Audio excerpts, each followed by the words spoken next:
Incredibly rare amp, but this one's in great condition, and they only made it in the brown for 1 year, and they made it black in 1964. But after that, the amp was gone. It was a different model entirely. The reverb in this one sounds fantastic. It doesn't have quite the depth of the separate reverb unit, but it's a great sounding reverb.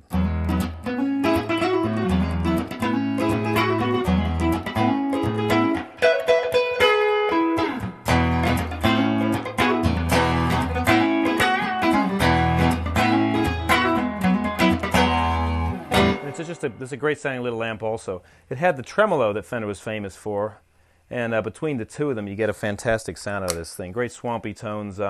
It's a loud enough little amp, but it's the kind of thing you can crank up in a club and get it to sound really good.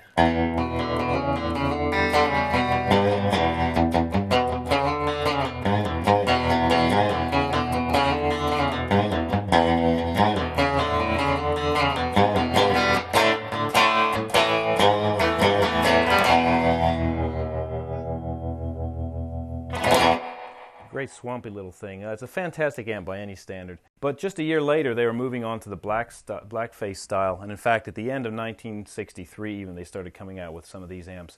And when people think Fender amps from the 60s, they're mostly thinking blackface super reverbs, twin reverbs, or the great little deluxe reverb over there from 1964 that Carl's plugged into. I know you're a big fan of these amps. Yeah.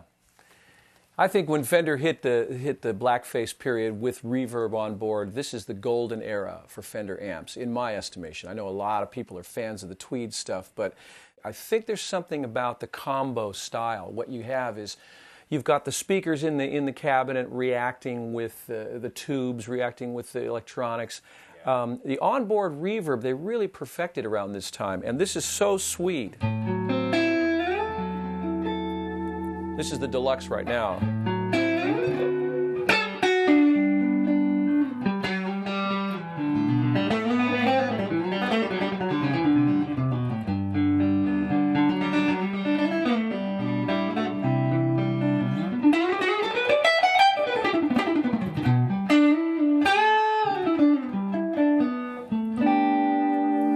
It's as sweet as it can be. I can play that all day long, and then all day tomorrow too.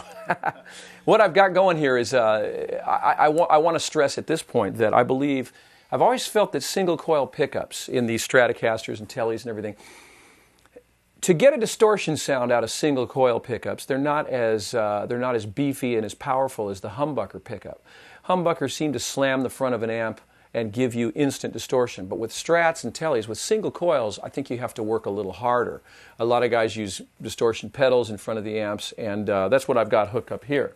But what I want to tell you, before I even show you what that sounds like, I think that extra work makes people sound more unique. I think the extra time you have to spend to make single coils speak gives you a more personal character to your distorted sound, instead of everybody sounding the same. So now I'm going to switch over to the Super right now, the Super Reverb here, which is a more powerful amp, but I'm actually running it clean, and I have a distortion pedal in front of it.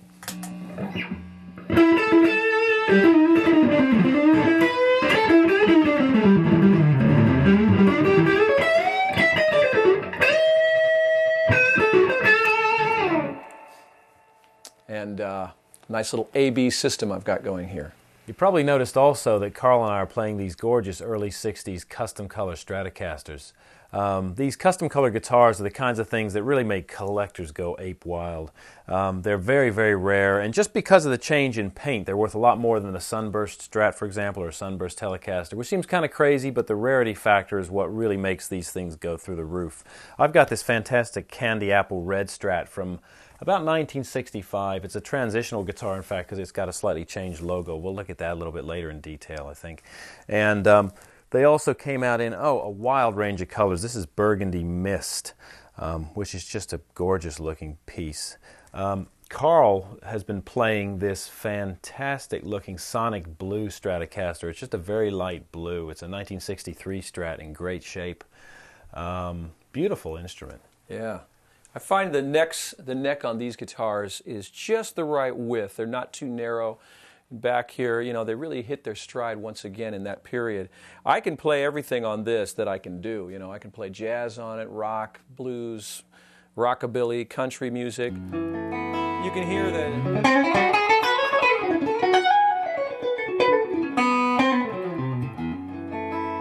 It's great for single line. It's good for